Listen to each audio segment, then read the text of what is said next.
Chapter number 3, Motion in a straight line. First, what is motion?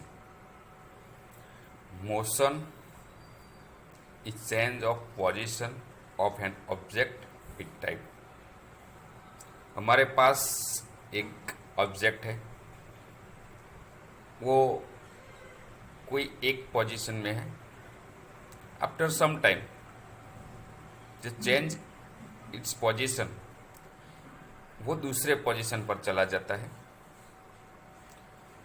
तो हम कहते हैं कि वो ऑब्जेक्ट ने मोशन की.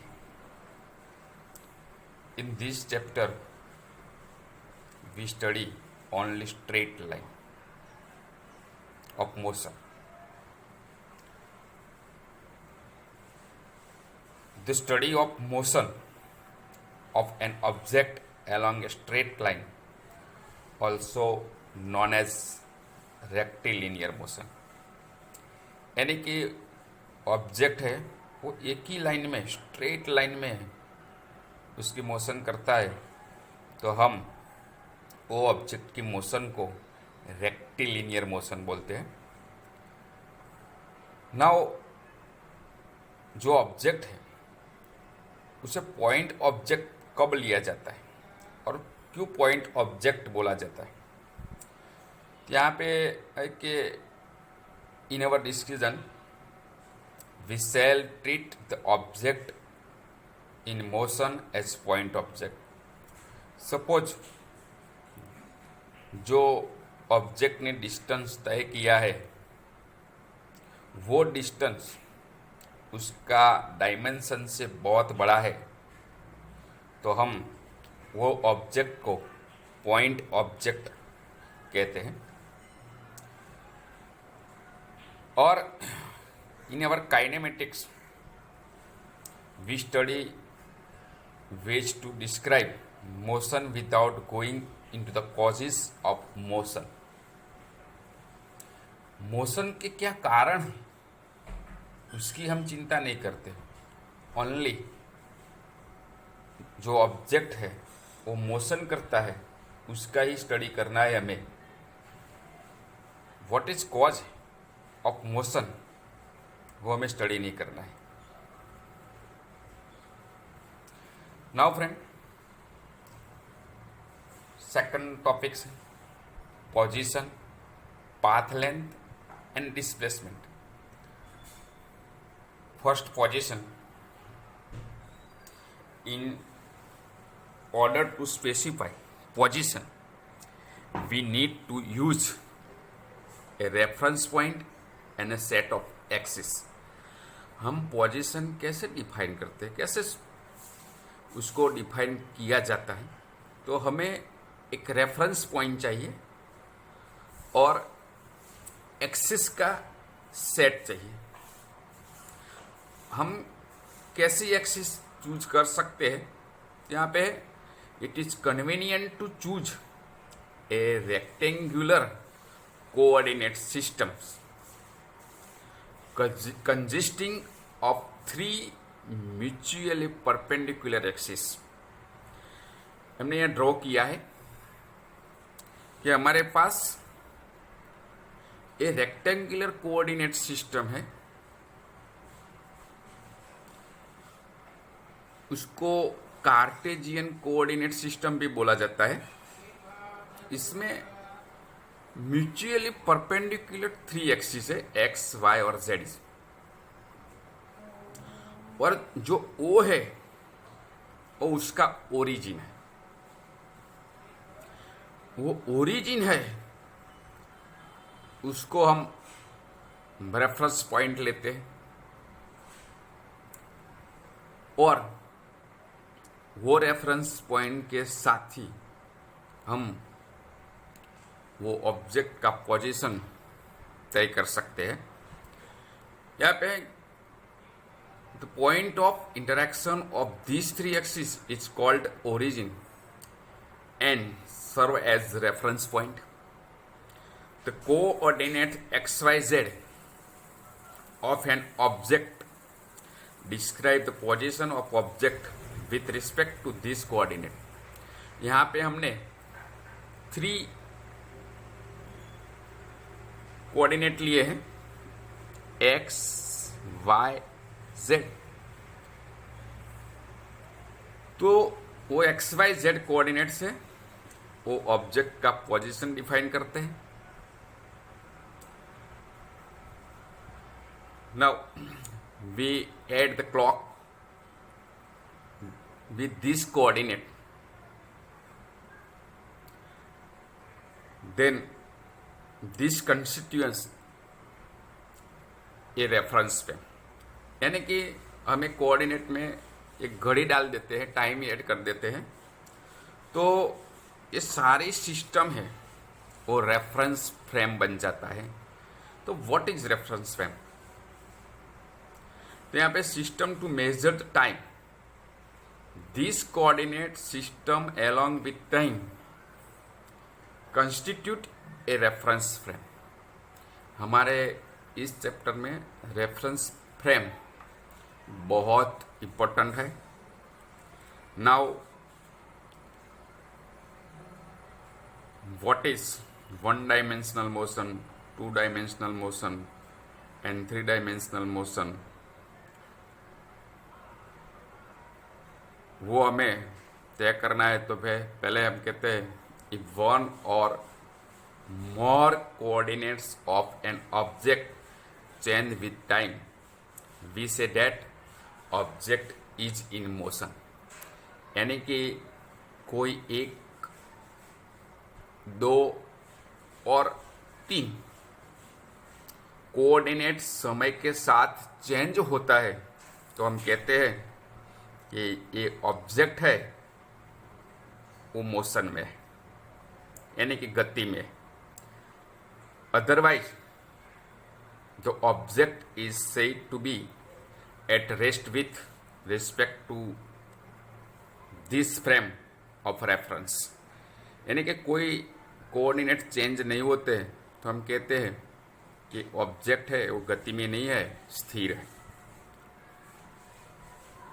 To describe the motion along a straight line we can choose an axis, say x axis. Now second topic is path length. What is path length? Suppose हम एक इलस्ट्रेशन लेते हैं, कार है, वो car वो point पर खड़ी है, वो ओ से पी पर जाती है, कोई टाइम इस पे लगता है, पी से क्यू, ओ और आर पर जाती है, तो उसका पाथ लेंथ क्या होगा? तो व्हाट इज पाथ लेंथ? तो car moves from one point to another point, then the distance moved by the car is called path length. यानी कि कार ने जो डिस्टेंस तय किया है वो टाइम में, वो डिस्टेंस वो पाथ लेंथ होता है। फर्स्ट मैंने कहा कि पहले कार ओ पर है, वहाँ से वो मूव होके पी पर जाती है, पी से क्यू पर आती है, क्यू से आर पर जाती है, तो उसका पाथ लेंथ क्या होगा? तो the car move from O to P and then moves back from P to Q and then R. During this course of motion the path length is O P plus P Q plus Q R. O से P का distance है 200 metre, P से वापस आया Q पर तो 100 metre है, 200 minus 100 यानी कि 100 मीटर। क्यू से वापस ओ होके आर चला जाता है तो वो डिस्टेंस होगा 100 प्लस 100 यानी कि 200। Total distance 200 plus 100 plus 200 that is 500। The total path length of car is 500 meter. Now, this is the real distance moved by the car is path length. The path length is a scalar quantity. You know that scalar quantity has a magnitude, no direction. यानी कि इसका direction नहीं होता है, only magnitude ही होता है. वो कौन सी दिशा में जाता है वो इम्पोर्टेंट नहीं है. पाथ लेंथ में ओनली मैग्नीट्यूड का ही इम्पोर्टेंस है, डायरेक्शन का कोई इम्पोर्टेंस नहीं है. Now second topic is displacement. What is displacement? The change of position known as displacement. Position change होता है उसे हम डिस्प्लेसमेंट कहते हैं. x1 and x2 be the position of object at a time t1 and t2. यानी कि initial time t1 में जो ऑब्जेक्ट है वो x1 पर है, फाइनल टाइम t2 में ऑब्जेक्ट x2 पर है. तो then it's displacement denoted by delta x. यानी कि डिस्प्लेसमेंट है डेल्टा x. कितने टाइम है? In time delta t is equal to t2 minus t1 given by the difference between the final and initial position. यानी कि delta t time में जो object है उसका डिस्प्लेसमेंट होगा delta x. Delta x is equal to x2 minus x1. ये displacement हुआ. If x2 is positive then x1, यानी कि x2 के बड़ा है और x2 छोटा है वो भी ले सकते हैं. तो delta x is positive. If x2 छोटा है और x1 बड़ा है तो डेल्टा x इज नेगेटिव होगा. यानी कि यहाँ पे जो डिस्प्लेसमेंट है पॉजिटिव होगा, यहाँ पे जो डिस्प्लेसमेंट है वो नेगेटिव होगा. ये कंडीशन फुलफिल होती है. Displacement has both magnitude and direction. यानी कि डिस्प्लेसमेंट में मैग्नीट्यूड भी है, डायरेक्शन भी है. सच क्वांटिटी आज रिप्रेजेंटेड बाय वेक्टर क्वांटिटी. यानी कि displacement is vector quantity and it has the magnitude and direction. हमने देखा जो पाथ लेंथ है उसमें ओनली मैग्नीट्यूड है, वो स्केलर क्वांटिटी है. डिस्प्लेसमेंट वो वेक्टर क्वांटिटी है और उसको मैग्नीट्यूड भी है, डायरेक्शन भी है. तो हम डायरेक्शन कैसे फाइंड कर सकते हैं, कैसे कौन सी डायरेक्शन को हम क्या कहते हैं वो देखें हम. तो in one dimensional motion there are only two direction. हम जानते हैं वन डायमेंशनल मोशन में ओनली टू डायरेक्शन ही होता है, बैकवर्ड एंड फॉरवर्ड. दो ही डायरेक्शन होता है. In which an object can move and these two direction can easily be specified by plus और माइनस साइन. यानी कि फॉरवर्ड में हम प्लस साइन लेते हैं तो बैकवर्ड साइड में हम माइनस साइन लेते हैं. हम प्लस साइन लेते हैं तो हम कहते हैं कि उसका डायरेक्शन फॉरवर्ड में होता है. हम माइनस साइन लेते हैं तो हम कहते हैं उसका जो डायरेक्शन है वो बैकवर्ड साइड में होगा. Now what is displacement of car is moving a point O to P. The delta x is equal to x2 minus x1. Now हमने अभी देखा कि यहाँ पे कार O पॉइंट पर है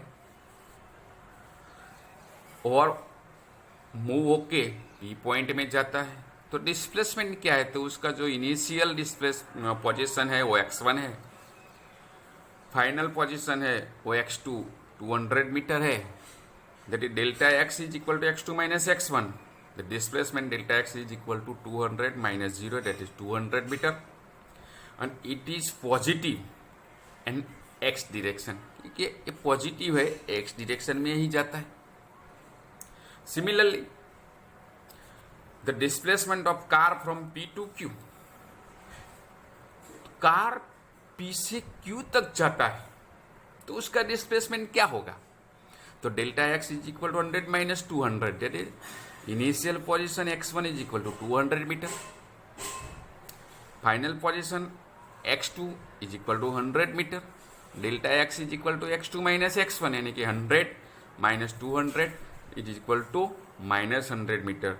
the negative sign indicate that the direction of displacement, यानी कि नेगेटिव साइन वो कहता है कि वो डायरेक्शन हो वो कार की वो नेगेटिव यानी कि माइनस x एक्सिस की तरफ जाती है,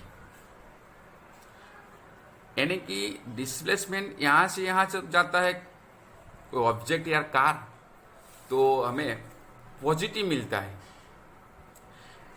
कार P से Q तक जाती है तो उसका जो डिस्प्लेसमेंट है वो नेगेटिव मिलता है, यानी कि वो नेगेटिव डायरेक्शन में जाती है, उसका डिस्प्लेसमेंट नेगेटिव हुआ।